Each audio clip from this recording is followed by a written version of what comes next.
पिछले 10 सालों में हिंदुस्तान के किसी वजीर आजम का यह पहला दौरा है। मुझे आपके बीच आकर बहुत खुशी हुई है। जिस वक्त मैंने गार्ड ऑफ ऑनर का मुआयना किया और शाम के ढलते हुए सूरज का खूबसूरत नज़ारा देखा, उस वक्त मेरे दिल में मिले जुले जज्बात उठे। मुझे इस बात के लिए खुशी थी कि मैं 21 साल के बाद फिर से अमन और दोस्ती का पैगाम लेकर आपके बीच में आ रहा हूँ। लेकिन अफसोस इसलिए था कि हमने इतना वक्त आपसी रंजिश और कड़वाहट में बिता दिया। भारत और पाकिस्तान जैसे दो महान देशों के बीच 50 सालों तक आपसी मनमुटाव चलता रहे, ये शोभा नहीं देता। हमने अपने रिश्तों के उन पहलुओं पर भी बातचीत की है और आगे भी करेंगे जिन पर हमें एक राय नहीं हो पा रही। उन पर बातचीत जरूरी भी है। चूंकि हम मसलों को हल करना चाहते हैं, इसलिए हमें इस बात का ख्याल रखना होगा कि ऐसा कोई सवाल नहीं है जिसे सीधी बातचीत के जरिए सुलझाया न जा सके। दरअसल यही एक रास्ता है। आज हमारे आपसी रिश्तों में कोई ऐसा मसला नहीं है जिसका हल हिंसा और खून खराबे से निकाला जा सके। मुश्किल और बकाया मसलों का हल एक साफ सुथरे माहौल में और एक संतुलन, नरमी और सच्चाई का रास्ता अपनाकर ही किया जा सकता है। जो लोग हिंसा की वकालत करते हैं, हिंसा का रास्ता अपनाते हैं और हिंसा को बढ़ावा देते हैं, उनसे मुझे एक ही बात कहनी है, वे अमन और समझबूझ के रास्ते की सच्चाई को समझें। यही वजह है कि हम कंपोजिट डायलॉग के सिलसिले में सभी बकाया मुद्दों पर, जिनमें जम्मू कश्मीर शामिल है, बातचीत का स्वागत करते हैं। जैसे जैसे हम एक नए युग की ओर बढ़ रहे हैं, भविष्य हमें दावत दे रहा है, वो हमें पुकार रहा है, सचमुच हमसे मांग कर रहा है कि हम अपने बच्चों के बच्चों और उनके बच्चों और आने वाली नई पीढ़ियों की भलाई के बारे में सोचें। हिंदुस्तान से मैं एक ही संदेशा लाया हूँ, हम एक ऐसा रास्ता बनाकर जाएं जिससे बेतवारी दूर हो, विरोध व आपसी मतभेद मिटे तथा पुख्ता अमन चैन कायम हो, दोस्ती, भाईचारे तथा कोऑपरेशन का माहौल बने। मुझे पूरी उम्मीद है कि हम इकट्ठी कोशिशों के जरिए ऐसा करने में कामयाब होंगे।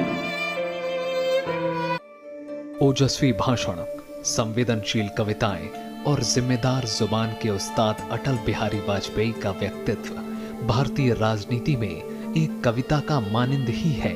उन्होंने अपनी कविताओं में समाज के हर तबके की चिंताओं तक को समेटा है।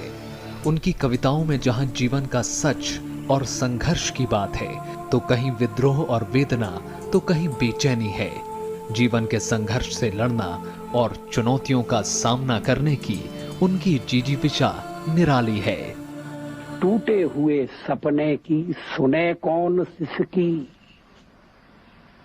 टूटे हुए सपने की सुने कौन सिसकी, अंतर को चीर व्यथा पलकों पर ठिठकी, हार नहीं मानूंगा रार नहीं ठानूंगा, काल के कपाल पर लिखता मिटाता हूँ, गीत नया गाता हूँ, गीत नया गाता हूँ। एक तरफ जहां अटल जी जीवन के नए सवेरे को अपनी कविता के जरिए व्यक्त करते हैं, तो दूसरी तरफ समाज में व्याप्त अंधेरा और संवेदनहीनता को लेकर गहरी वेदना भी जताते हैं। गीत नहीं गाता हूं,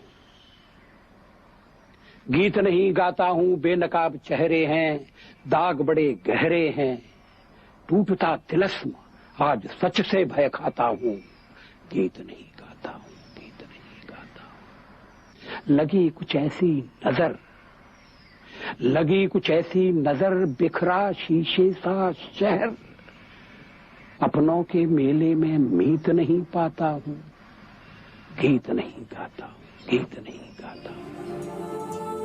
आसपास की बिखरी चीजें हमेशा उनके कवि हृदय को झकझोरती रहीं। मानवीय संवेदना उनकी कविता का सबसे महत्वपूर्ण पक्ष है, जिसे वे बार बार अपनी कविता के जरिए व्यक्त करते रहे। अंतर रोए आंख न रोए, धुल जाएंगे स्वप्न सजोए, छलना भरे विश्व में केवल सपना ही तो सच होता है। दूर कहीं कोई रोता है, दूर कहीं कोई रहता है। देश से बड़ा उनके लिए कुछ नहीं, तभी तो पाकिस्तान की नापाक हरकतों और अमेरिका से उसके समझौते पर वाजपेयी जी ने कविता के जरिए अपने निराले अंदाज में न केवल उसे सचेत किया बल्कि चेतावनी भी दे डाली कि भारत से टकराने का अंजाम क्या होगा। एक नहीं, दो नहीं, करो 20 समझौते जो पाकिस्तान से कहा गया है। एक नहीं, दो नहीं, करो 20 समझौते, पर स्वतंत्र भारत का मस्तक नहीं झुकेगा।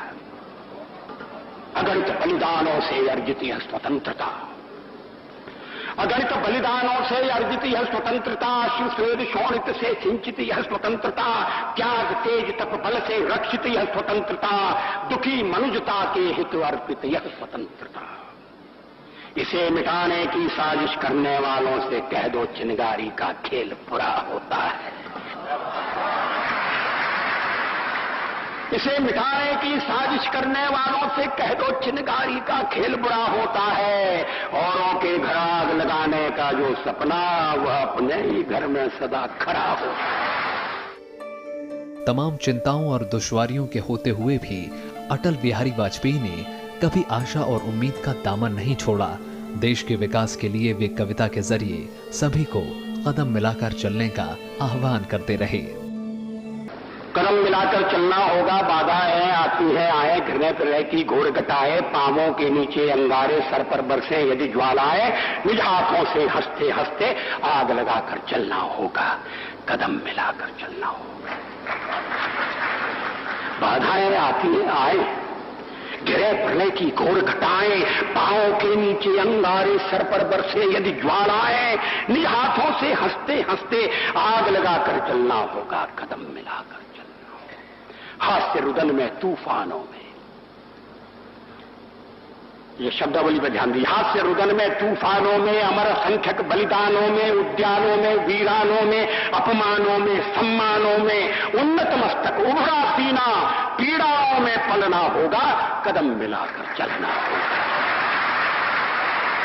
अंधियारे में, उजियारे में, अंधकार में, कलकछार में, बीच धार में, घोर घड़ा में, भूत प्यार में, क्षणिक जीत में, दीर्घहार में, जीवन के शत शत आकर्षक अरमानों को दलना होगा, कदम मिलाकर चलना होगा। अटल बिहारी वाजपेयी का कद जिंदगी से भी बड़ा है।